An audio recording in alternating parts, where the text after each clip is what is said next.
Hey there, everybody. Well, once again, this is just a video recording I'm making on my computer with pictures I took. Um, yeah, so my camera still decided that it sucks, so literally, it sucks the batteries, and it decided to do this right during crunch time. And it just, like, I'm in the last week before I go to college, and it decides to do this, and uh, we have like no more batteries in the house that'll actually last a while, it seems. So yeah, it's probably for the better though. This way I'm taking more pictures than I usually do, so that's probably a good thing. Uh,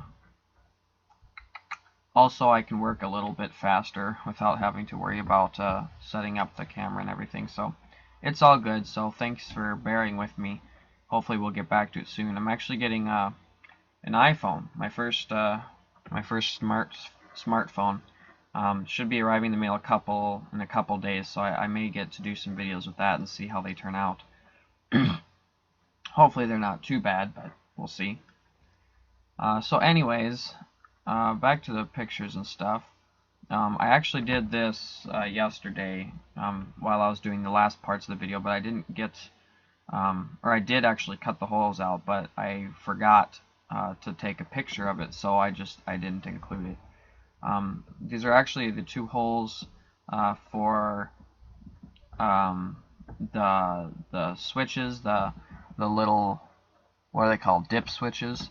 The one on the left is for this one is for switching between memory and then two different rumbles.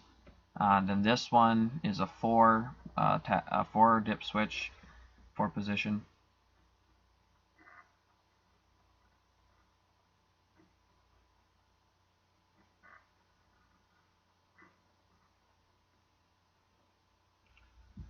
Sorry for that awkward pause there. I thought someone was calling me. Thought I heard someone calling my name. Anyway, this one on the right, 4 speeds, or not speeds, 4 different positions. That's for choosing between the 4 different memory pages on this combined memory rumble pack that I got. So I did the same thing. I can't remember what size bit I used. But basically, if you end up doing it the exact same way, you can just figure it out by size. Otherwise, you know, you may not even have to worry about it depending on the rumble pack you get. Make it easier, just have a simple one with one rumble and 1 memory. That's one way to do it. Yeah. So that's what it'll look like when it's done, or at least that's what it looked like when I was done. It's not the best job. It ended up being a little big again, but they fit in there, so I'll have to come back all these later. Right now I'm just making sure that I get all the holes cut, just in case I don't get done before I leave for college. Then that way it's cheaper just to buy some epoxy than it is to buy epoxy and a Dremel. So that's kind of what I'm doing here. So anyway, yeah. So that's and another thing I noticed, I was actually going to put the speakers right here and right here. So yeah, I didn't realize that until after I drilled the holes and everything, of course. So luckily I spaced these apart far enough that I'm going to put them just right there and right there, and on the back side the speakers will still sit in there nicely. The only problem is, if I would have done it down here, then I could have just used the original plug, because the way they were for the screen originally, they just right there, you know, they were in reach and plugged. This way I'll have to cut the connectors off here and cut the connectors off here and rewire it, so it's just a little bit of more rewiring this way, but it'll be okay.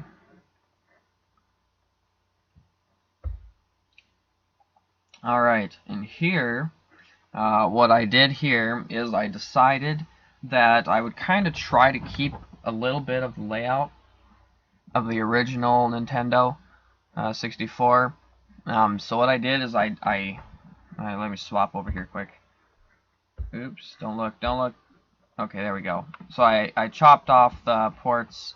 I just took them with just a cheap little disc cutter for the Dremel. No diamond blade or anything, and it cut right through those metal things really easy. Just the cheap little ones that you buy in the packs of like 50 or something like that. And then the same thing with here, cut through there, and then I used some other attachment to get back in here because there's a little bit lower step there that wasn't able to be gotten. So did that. Left player 1 attached. I think it could actually just pop off. It could come off, but I didn't cut the prong, so it's staying on. I left that on there just for testing purposes, and this way, if I decide I ever wanted to take a break from modding it for some reason, if I didn't get to it, then I could just put it back in the case and pretty much leave it and play it, because the heat sinks will do, well, they'll do a better job than the last ones would, so I probably wouldn't even have to connect the fan. But if I did, all I'd have to do is connect it to this prong right here and to ground, I think, the way I understand it. So anyway, what I did is I just kind of took the circle measurements around the base. You can see one here. I just had them upside down like that. Traced around them, and then I just I drilled a few holes. I took I can't remember what the size of the bit was now, but drilled 3 of them in kind of a triangle form with the circles, and then connected the dots again like the other holes, and then sanded the rest out with a sanding drum thing for the Dremel. And you may be wondering, that is if you didn't see take a close look at the pictures as they were flashing by earlier, what this first smaller hole is. That's going to be the power switch. So since I'm not relocating player 1, I'm not going to have an external I'm not going to have a switch or whatever to switch between an internal and external controller for player 1. So I'm just going to put the main on-off power switch there. So that way it's still kind of symmetrical. I like things symmetrical, so that's why that's like that. And there's just kind of a view of what they'll look like. The power switch will look better because that was a circle smaller than the actual thing, so I probably won't have to trim that or build it up or anything. It just has a little thing that screws on, that you can kind of see threads here that screws on there tight. So anyway, these other ones though will probably have to be built up around them a little bit, so that'll be okay. Yeah, so that'll be easy, but just another thing down the road, but that's just kind of what it looks like. Now these, obviously you can tell I did not just leave them there, they're not boxy. What I did is I took a sander, not a hand sander, one of those, I don't know, a belt sander, that's what it is, belt sander. And I just held it carefully and sanded down the edges, so they're not perfect, but they're smaller, so they're around like that. Before I did that though, what I actually did is I cut back into it. These were like, twice this fat, so they would have stuck out into the case a lot more. So I cut about halfways in, which this top piece here, if you can't tell, is about level with this piece right here. And this piece right back in there is about where the plug would stop when you're plugging in a controller. So it's pretty close. I might end up sanding those back just a little bit further. Just kind of depends on if I need the space, which I don't know if I will. I'm not too concerned. I got a fairly big one. By the way, this PS1 thing right here, we're going to use that later on, so hopefully you kept a hold of that. And that's the Dremel I'm using, in case you didn't figure. It's one of those small handheld ones. I don't think I ever took a picture of it, so that's what it is, just so you know. And that's the cutting disc I'm talking about, just one of those cheap little things. They break really easy too. And we already looked at that. Yeah, that's beautiful, isn't it? Can't remember if I mentioned, but I did these horizontally a little bigger to promote airflow, because what I think I'm going to do is I'll either have the fan right here in the center of the back of the portable to suck air, Oops, I forgot the free software I'm using has a 10-minute limit, so it kind of cut me off there. I think as I was saying before, I did this. I'll either do the fan right in the middle, or I'll do it slightly off to the side, because this board will be facing the back of the portable. And I might end up relocating this light just to have it too, because I kind of like it. But anyway, so if the fan's over here, I'll have vent holes on this side of the portable, and so it'll just suck air. And the idea, or my idea at least, is that it'll suck air through these channels, and then out here. Kind of my thoughts anyway. Oh yes, I was going to say, what's new about this picture? Well, what's new about this picture is this hole. That's going to be the Z button hole. It's bigger than it needs to be, but anyway. This will be for the dual pole, dual throw switch, for switching between playing on wall power and charging the batteries, and between playing on batteries. So, yeah.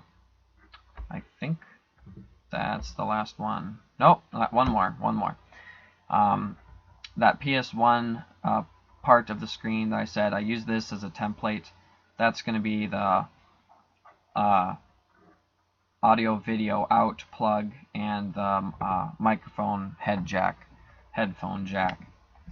So yeah, if you can't tell, I didn't quite hold it straight, so they're a little bit crooked, but you know, nothing is perfect.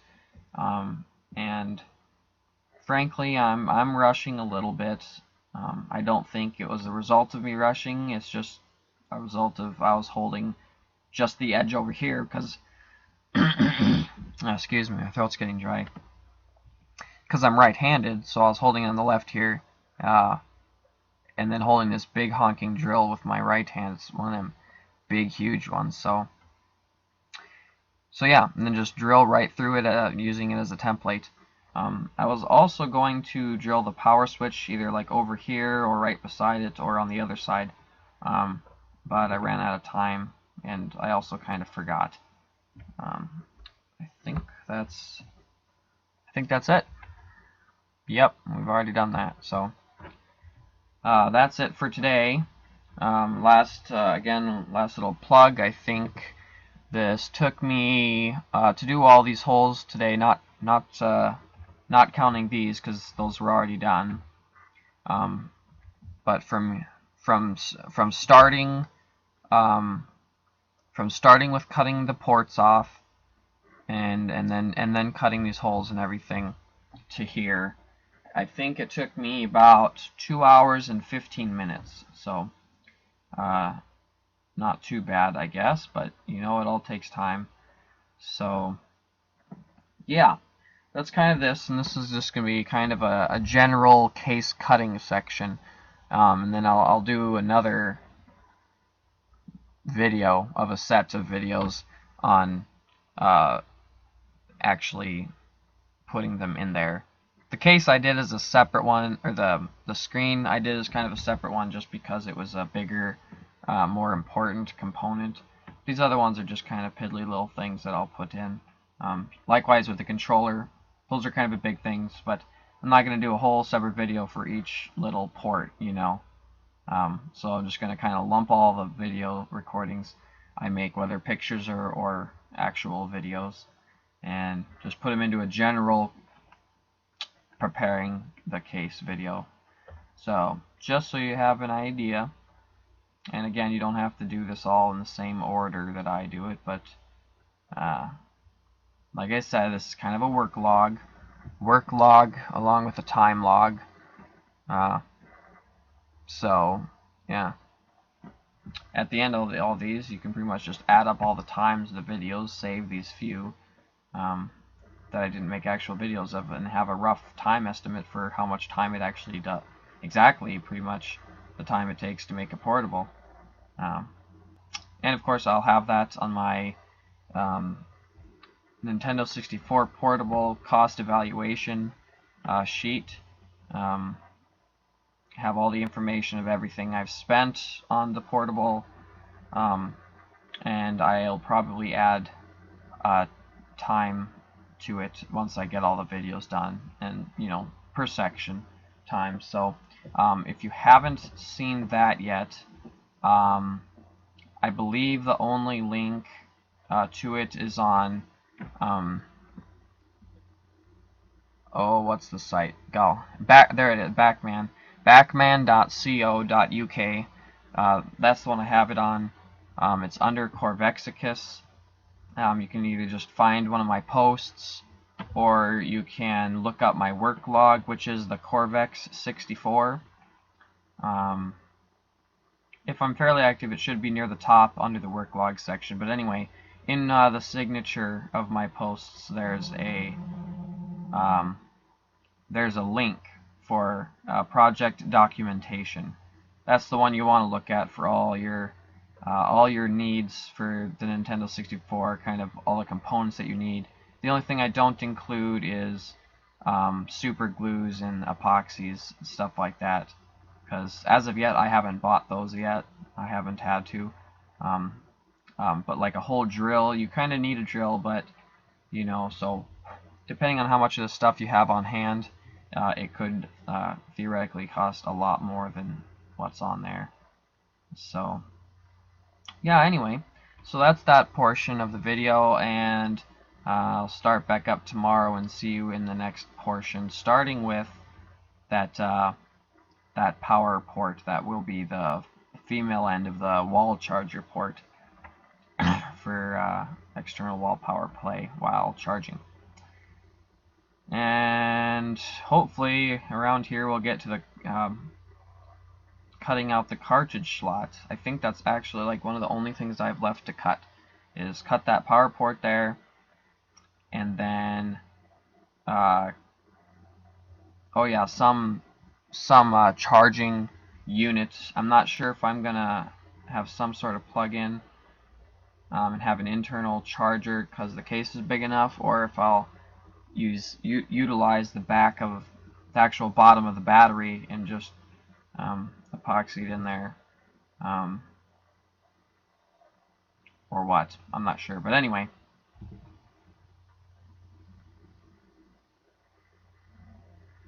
so yeah, these are this quick little substitution has gone on long enough. Once that last one, this one, are combined almost 20 minutes long. So yep, so we'll leave it at that. Tomorrow I'll probably do the cartridge slot. Try my best anyways. That might crossing your fingers for that one, because that one might turn out to not be so good, because I'll show you quick. Because not on the front here obviously, but on the other side, the cartridge slot's going to be cutting right across here, and that's where the screws go in to hold the case together.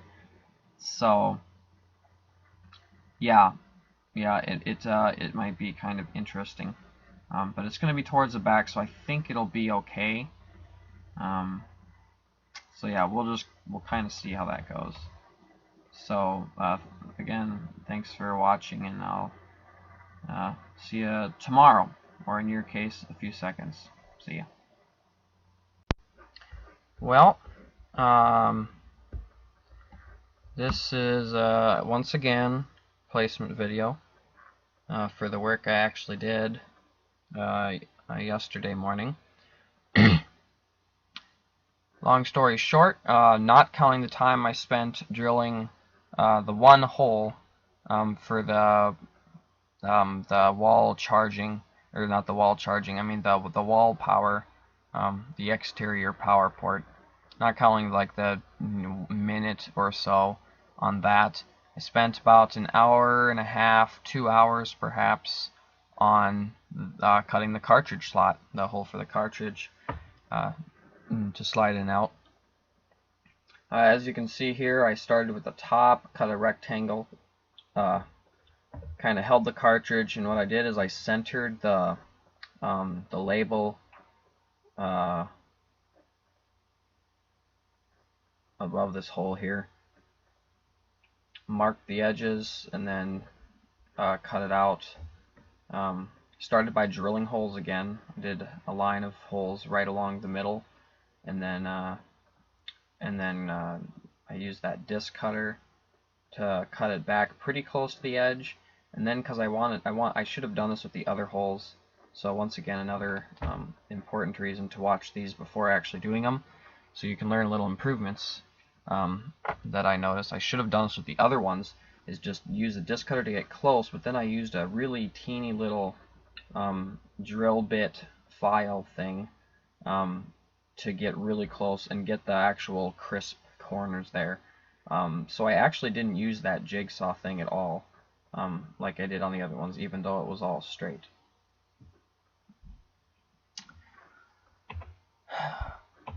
Oh, it's not you. Oh, crud. There we go. So as you can see, it got it to where it slides in there really easy. Of course, I used a fine sandpaper to sand it down really smooth. This is the one I painted. As you can see, it's kind of on the label there. That's because I didn't want it to be perfect. Which sounds weird, but I didn't want it to be perfect, so I let that happen rather than have some gray along the edge. So, that said, oh yeah, one more thing you may realize that it's an imperfection is this right there. When I was using the disc cutting tool, I held it off to the side and rested my hand on the table while I was holding something else, and I accidentally sat my hand like right on top of it, and while I was using the disc cutter, and so it cut right through the nice thing of clear coat that I had put on top of there, and started going through the label. So I was kind of ticked off a little bit about that. Otherwise, it was like the label was in perfect condition. So a little faded, I think, but I think it really looks to it. This should be more of a solid gold, but I think it really looks nice the way it is. So yeah, just an imperfection. I could have put great gold paint over it or something, but it wouldn't have matched. So I decided I sprayed a little bit of more clear coat just to seal it up again afterwards. Anyway, on the next slide. This, you may wonder what, because that's obviously not the shape of a cartridge or anything, so you may wonder what I'm doing there. What I decided to do is actually model the whole part of it, so that you can grab it and remove it and put one in there easier. I modeled it after the cartridge slot that Bacteria did for a couple of his commissions recently. So I kind of marked out the label, as you'll see on the next picture. I think it is a little better. Oh, that's why my keyboard's not working. It's not plugged in. Okay, never mind. You'll see it. But anyways, the two lines that run along the side of the labels, I kind of went halfways between the label and that, or tried to. It didn't quite turn out as well as I would have hoped, but I'm happy with it. I think it'll look great. So yeah, just traced out beside there, connected them, made sure that they were reasonably straight. Cut them out. I didn't actually drill holes with this one. I probably should have. It would have made it a little easier. Otherwise, I just used the disc cutter to start, and as this one shows a little more, this is kind of what I did with the top. Drilled fairly close to the blue line, and then I went on and used a sander, the sanding drum part of the Dremel tool, to get right up close, and as well as kind of carve out the corners there. So it turned out like this. It actually looks pretty good considering that looks like a mess. This is a little bad angle, but I mean it is deeper this way. This is about half the case. Right here is the middle portion of the case, so it goes down there a fair ways. But anyway, so I did the same thing here. I just used the sanding drum part of it to go around there. This end is a little bit higher. It doesn't dip down as much, but I think I'm going to leave it. I'm kind of out of time, and I think it looks pretty good, so I'm just going to leave it at that. And then I just, again, took fine sandpaper and sanded it all down really nice so it's really smooth, so it won't wear on the cartridge at all. and that's what it looks like when it's in there. So like I said, as you can see, here's the two lines. I tried to do it in midways, which is like this. So I didn't quite. I ended up sanding a little bit too much on this side, but that's a minor imperfection, and you can kind of tell that this doesn't dip down as much compared to this one. But again, I'm kind of running out of time, and it looks pretty good like it is. And on other cartridges that aren't gold, it'll probably won't be quite as noticeable. So anyway, I think that's all of them. Yep. So anyway, like I said, about 2 hours, roughly. So not too bad. So what's next is pretty much one of the only things I have left to do. Actually, I have to cut something, figure out something for a charging port. I'm still thinking of what I want to do and how I want to do that. So other than that, it's just cutting holes for the speakers, and the fan, and some intake holes on the sides of the portables. So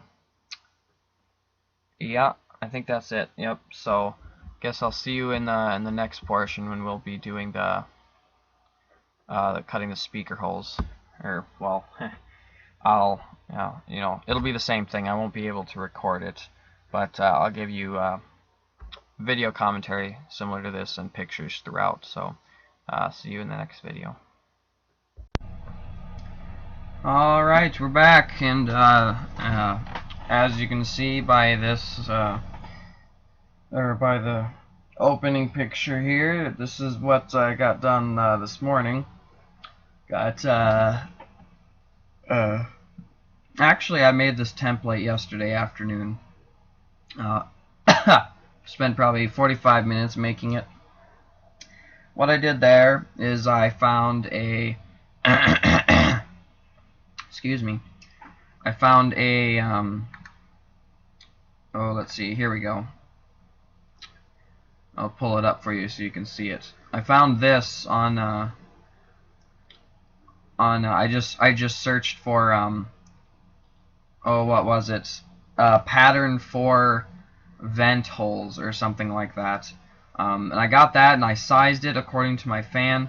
For the 40 millimeters, it was about roughly 1.5 inches. So I had this all the way up here. Actually, I just printed it in the middle for some reason. So I had it all the way up here and maximized to 500% magnification, so I could get it as precise as I could. And while I was magnified that far, I happened to notice that each of these holes just happened to be 1/16 of an inch wide, roughly. So I thought, well, hey, well, it just so happens to be the smallest drill bit I had available. It was 1/16 of an inch, and so that worked out perfectly. This is just the bottom cut, of course. It used to be a circle of some container, the lid of some container. So it was a stiff plastic, and just laid. I tried gluing down. This is kind of what some of this stuff is. A little residue there. I tried gluing the paper down. It was really hard. It would have been easier if I would have found the clamps that I used later to do with the paper. That would have made this a lot easier, and perhaps made my template a little bit better. But it's a learning experience, so as you can maybe see, some of these aren't lined up so well. So yeah, it wasn't the best template, so I mean the holes still look pretty good though. And that's the setup. I used a drill press for this thing. I've actually never used a drill press in my life, so this was actually a completely new experience, and it went pretty well. I've seen my dad do it before, so I kind of knew how to do it. I learned by observation. So that's part of the reason why I make these videos, to help others who are observational learners. Of course, other people might not be as patient as I am and watch every single minute of these like I would. But it's there if you want it. So anyway, that's the setup I used, and these are the clamps. I wish I would have found those clamps earlier. I actually had 2 more. I could have pinched all the sides of the thing when I made the template, and it would have excuse me, it would have made it perfect. Anyway, apologize for the poor lighting. You still can see it pretty well. There's only like 2 light bulbs in this, and it's a little shed, and it's just packed full of stuff, as you can maybe tell from the last thing. There's like a, I don't know, some sort of jigsaw thing on the left there. I haven't ever used that. And the light bulb above there I didn't have a plug-in for because I only had that extension cord that you can see. That's just a close-up. That's the 16th inch drill bit. Clamps, and I'm just, this clamp here is just put through the start hole, and it still pinched it down pretty good, and that's through the C button pads, of course. So yeah, that held it in there pretty good. And then that's the result. It actually looks pretty good. I only did the first, what, 1, 2, 3, 4 circles, not counting this center dot. 1, 2, 3, 4. Whereas there was 1, 2, 3, 4, 5, 6. So yeah. So I didn't do the outer 2, and the reason for that is it was actually getting close to here, and I didn't want it to crowd the edges too much. And also the height matched the speakers, so I thought that's good enough, and that way I don't crowd the edges so much. So, and then that's what it looks like with both of them done. So see, then it's even. I thought wait a minute. Oh, I thought I had taken a picture of both of them, but yes, I forgot to mention. I did go like kind of do that a little bit. I used a square to go here and mark down. I measured from here to here first, found the halfway point, made a little tick, and then did a square to make my lines. And then I just drilled a hole before I put the template on. I drilled a hole right in the center so I could kind of match it up with the light to make sure that I clamp it down in the right spot. So the light bulb behind me that's casting the shadows, I held it up to that, as you'll see in a later picture, and yeah, so that worked out really well. Yeah, so I think that looks pretty good. You can tell a couple of dots are a little off, like that one is a little off, and over here that one's a little off, but that's because of my template. So hey, if you get some clamps, now you know, get some clamps and you can fix that and make your template even better. Especially with the drill press, then you go straight down, straight up. It's really not. The drill press is really easy to use, and it's probably one of the safest things to use. You probably couldn't see it in the picture. Oops, don't see that. Okay. Yeah, I didn't get far enough out. There's a little bar wheel thing. If you've ever used one, you know what I'm talking about. Alright, and here's the fan. Did the same thing. I ran a square straight down the middle, matched up with this thing here, here, and here. So that was easy. And then again, just found the halfway point between the two, between here and here. Drew a line. Drilled a hole. I drilled a hole through the middle again. I didn't get a picture of that. Drilled a hole through the middle, and then put the template on. Now these, because it was so far in, I didn't have any small holes to, to just clamp over there and then clamp over to here. These, I had to use these C clamps, and they weren't really good because the bottom of them didn't sit flat on the table there. Here's the bar thing I was talking about. You just push and pull that to move the head up and down. So, but yeah, anyway, so it sat it on there crooked, as you can kind of tell. So it made drilling the holes kind of hard, and of course these things stuck way up and interfered with the head, so it was kind of hard to get there. And they also didn't hold it as tight, even though they're bigger, which kind of surprised me. They just didn't grip it as tight. I'm not sure why, but it resulted in this. It's not nearly as good as I would have hoped. It kind of botched it, in my opinion. This third circle here slipped, so it meshed a little bit with that hole. A couple others of these slipped down, but but these inner circles were normal because I just matched up the center one again and then drilled those regardless of that. So yeah, so that third circle kind of makes it look a little sloppy. So I mean that's kind of too bad, but again, make sure you have the proper clamps, and yeah, it would have been a lot better. So here's just a quick photo of me holding it up to the light bulb with the fan behind it. It's actually through a plastic bag. I still have it in there, so I was just kind of propping it up there so you can kind of see. I was not going to bother drilling these inner four, or 1, 2, 3, 1, 2, 3. I wasn't going to bother drilling these inner 3 because the center of the fan is solid, so it's not going to be blowing any air out through the center. But after I got these outer 3 done and I realized that I had drilled the center hole for matching it up, I realized, well, that would probably look kind of stupid. Just have these 3 and then have 1 in the center. So I just went ahead and filled it in just to make it matching, and it looks like it'll work pretty well. And sorry, it's kind of blurry. Like I said, the lighting was kind of bad, so it didn't. And I was trying to balance the fan on my fingers too, so it didn't work so well. Alright, anyway, and for a time estimate, this took me about 2 hours to drill those.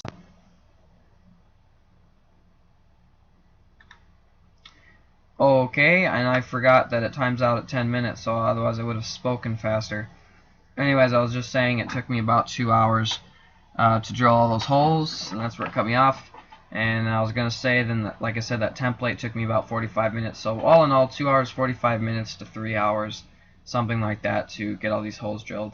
We still have yet to do intake holes for the fan, because the speakers are going to be sealed up, so those don't count. And the buttons, just the little gap around the buttons, that doesn't count either. We gotta have actually something. So I'm planning on doing holes on the sides of the case, on the edges, so that it kind of draws the air in from both sides of the case and runs it over the boards, mostly the Nintendo 64 board. So that said, that's what we'll do either later today or tomorrow. See what I have time for. So thanks for watching, and I hope you were enjoying it. And I guess it's kind of pointless to say all this stuff because I'm putting it in one video, so you guys are all seeing it at one time. So I guess up next is drilling holes for the intake. Alright, well, I kind of forgot about doing the charging port hole, actually. So we're going to do the speaker holes will come a little bit, or not the speaker holes, the air intake holes. We'll do that a little later. First off is this. So this is just kind of a view. I don't know why I did it. I guess I just took a picture of the charger thing in there. So traced it out, kind of did a rough cut. Didn't do a very good job, but anyway, so there's that. Just kind of showing the thing we're actually going to glue in is this, and it's just going to slide right in there. I figured that'd be easier than trying to find a port, and I didn't have any other ports to use for just a power plug to then wire to the prongs there. So that's just that, I guess. So what I did is, you can't see it, but there's stuff stacked up underneath there. I just tried to get it reasonably level, so that this thing that we're actually gluing in stuck inside of the charger to hold it still, because I only have so many hands. That way I could drip the glue around there to hold it in place. So this is the same glue we've been using to glue in a lot of stuff. So I just kind of did that around the inside of the case, and then around here on the outside, and that's what it looks like. And I also took the sticker off of there because I'll probably end up either filling in those holes or putting something on the inside.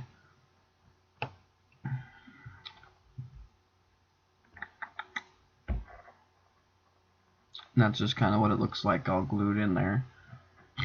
So it does stick out, so the portable won't lay flat, but I really wasn't sure of another way to do it. There wasn't room on the top here because of the shoulder buttons. I didn't really want to do it on the side because it was wide enough this way that it would take up pretty much all that space and it would cut out the track for the waterproof seal. And also this bottom part, it wasn't wide, or it was too wide rather. So I decided to just go with this. It's not going to be a perfect portable. Who knows, I might wire up everything inside of it absolutely perfectly, but the case just isn't going to look that good because I'm not experienced. So it's all up to you to how much time and how well you do the case. So it's kind of just on individual experience there. And that's what it looks like. So if you were charging it, this would be plugged in the wall. The downside is you pretty much need a power strip for this because a wall socket is really not going to be able to hold it unless you have a sidewall socket that's near the ground. Maybe this part might be able to rest on the ground while this thing flips out. It all might depend on what battery you use, and I might not necessarily recommend doing it this way. If you had another plug that you could just use like that, I would go for that, but I didn't. So this is kind of what I just used what I had. So yeah, power strip would be best here because then you could just rest it on the ground and have the charger plugged into there and slide it up and power it up.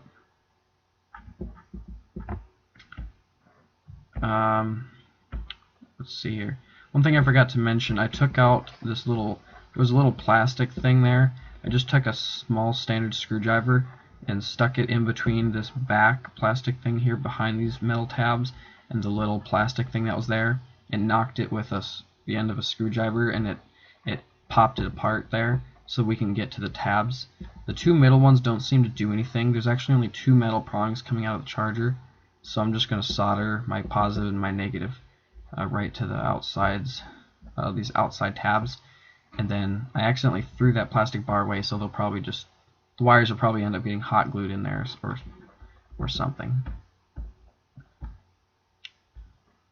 Alright, and here's the intake holes. I didn't bother.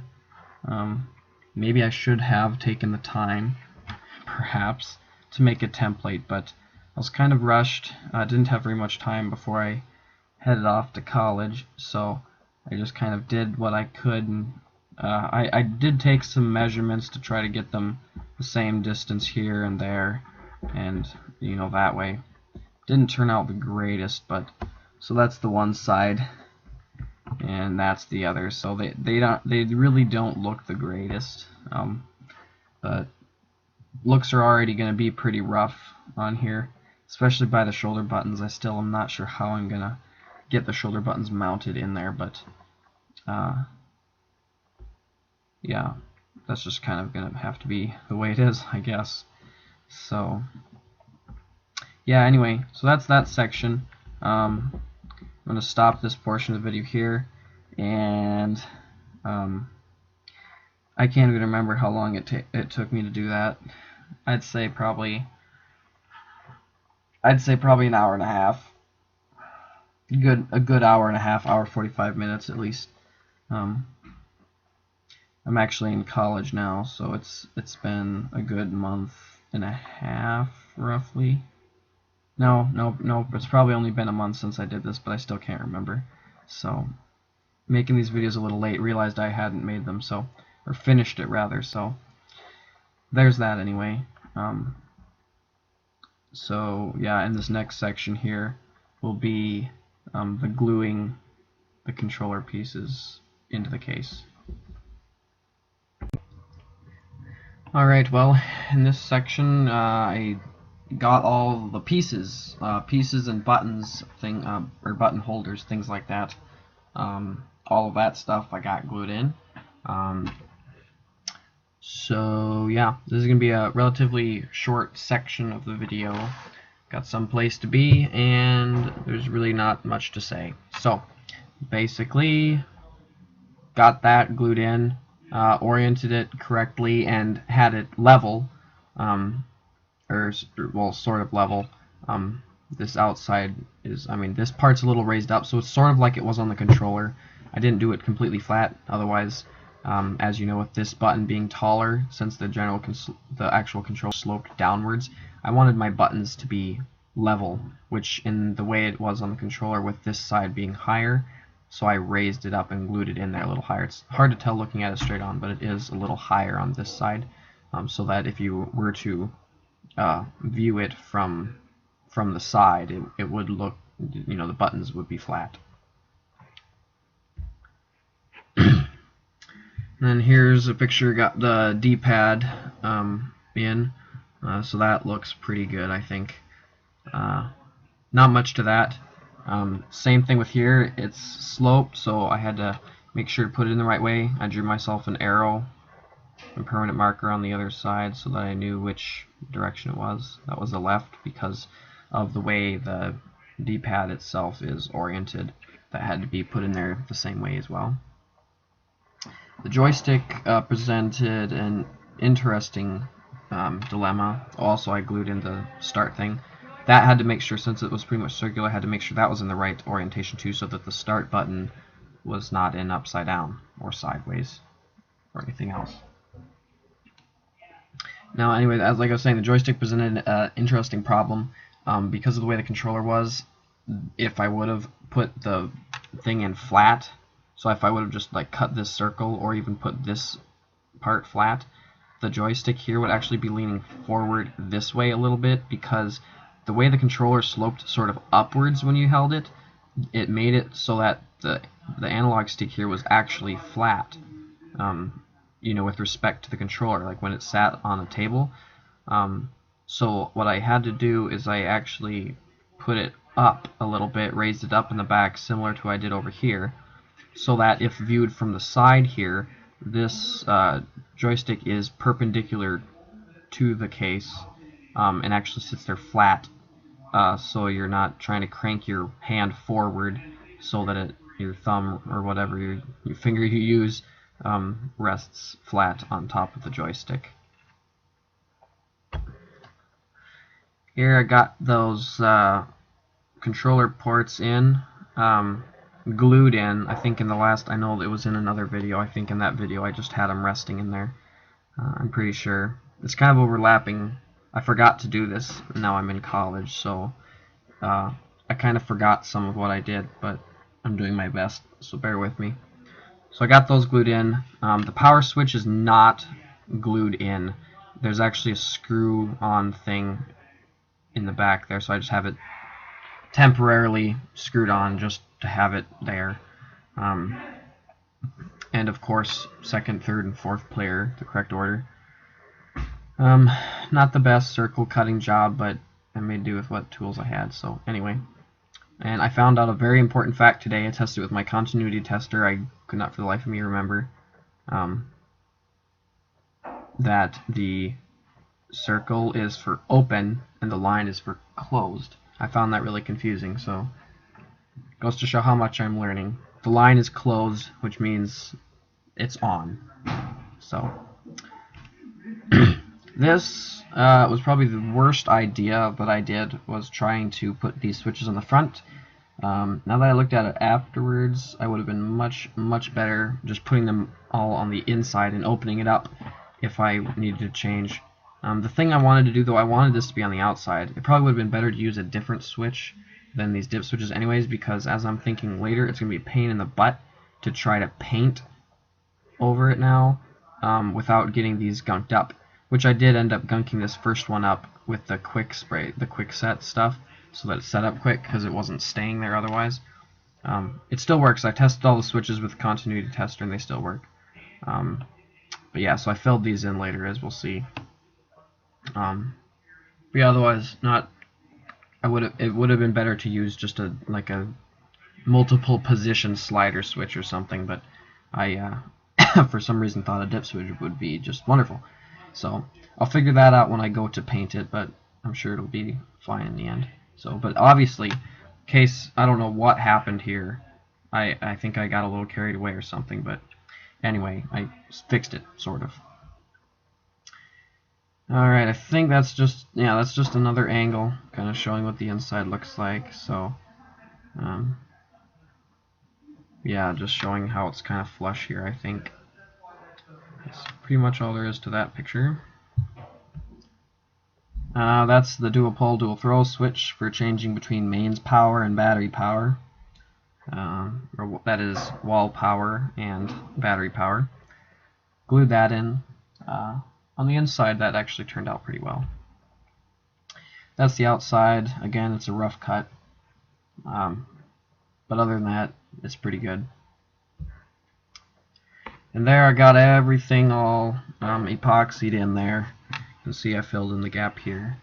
Made that look a lot better. It's pretty crude. I'll have a lot of sanding to do. But other than that, not bad, I guess.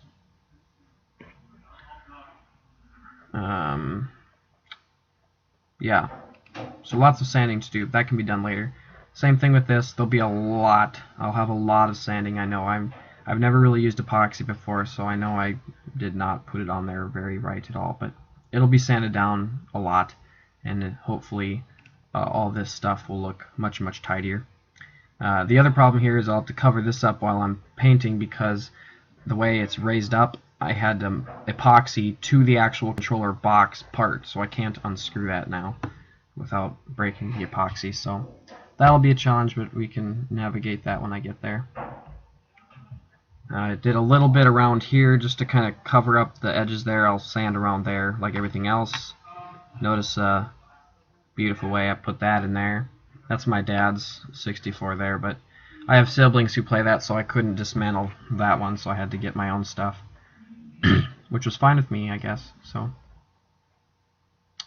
and this is just before packed up for college. I think this is the last picture. Yep. So, yeah, this is the last picture that I got before I moved off to college. This is the box right here that it went in before I packed everything up. As you can see, there's some boards in there, so I stuffed a bunch of stuff in there to save up space, screwed it shut. I'll eventually have to come up with little bumper things or something to cover up those holes to make the front of the case look nicer. So originally I had debated putting the screen on the bottom side and using this as the back, but this side was flatter. It wasn't as warped, so I thought that would make it easier for the screen. So anyway, that's it for the general casework. The one thing I didn't get glued in is the ports, like the audio video port, the headphone port, and the charging port, or for the wall power port. But that's because they're still connected to the boards from the PS1 screen, so I couldn't do that. So anyway, that's that for the general casework stuff. Next, I'm hoping, I've kind of been having the urge to play the Nintendo 64 here at college here a little bit, so I found somebody else has one here, but so I might be able to play some there maybe, but I'd like to get the batteries wired up to make sure that everything is still working and to hopefully play it a little bit. I can't remember if I mentioned in the videos, but I did end up getting a mini 64 controller board made up by RDC. So I probably won't do that, but since I left the player 1 port on there, I can still use that for testing. So I'd like to get the power wired up and get the audio video port wired up so I can at least put it to an external TV screen before I get there, and go from there. So hopefully that's the next thing. And I got an iPhone, so I can video it now. So that'll be great. Anyway, my time's about up for this free recording, so I hope you've enjoyed this casework, and I'll see you in the next